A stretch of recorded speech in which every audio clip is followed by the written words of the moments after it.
हम किसी दूसरे की अमानत है। नहीं, तुम सिर्फ मेरी हो और किसी की नहीं हो सकती।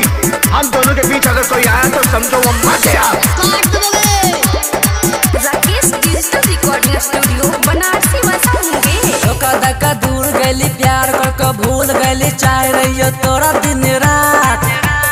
जखनी जखनी बोलबा रही तखनी तखनी आबे रही घूम रही हमरा के साथ।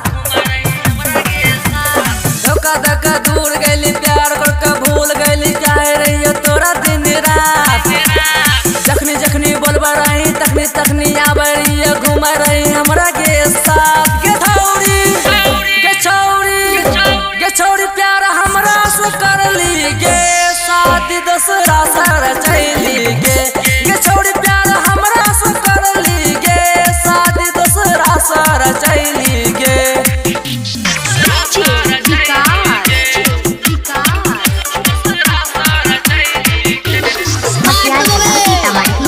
क्यों बनाया मुझे ऐसा, क्यों दिखाई मुझे वो खुशियाँ वो प्यार, ताकि आज तुम मुझसे कह सको कि वो सब झूठ था और सच ये है कि आज तुम किसी और की बनना चाहती हो।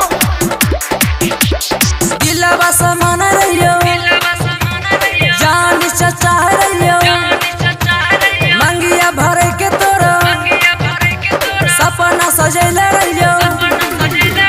दिलवा समान रहियो जान चाह रहियो मंगिया भरे के तोरो सपना सजैले रहियो।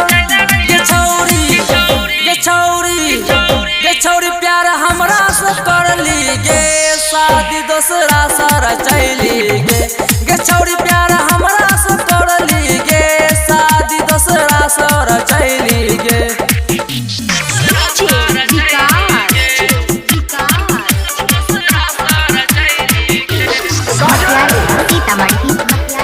इन हाथों ने सिर्फ हथियार छोड़े हैं, चलाना नहीं भूले।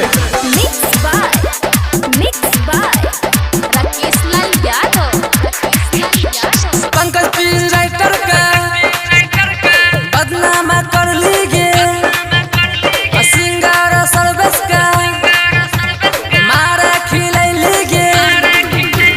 पंकज पीर राइटर का बदनाम कर ली गे सिंगार सर्विस का मारा खिलैली गे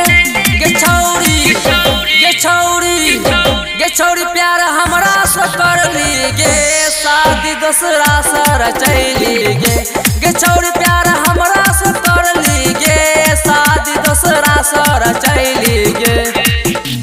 राकेश डिजिटल रिकॉर्डिंग स्टूडियो बनारसी वैसा होंगे।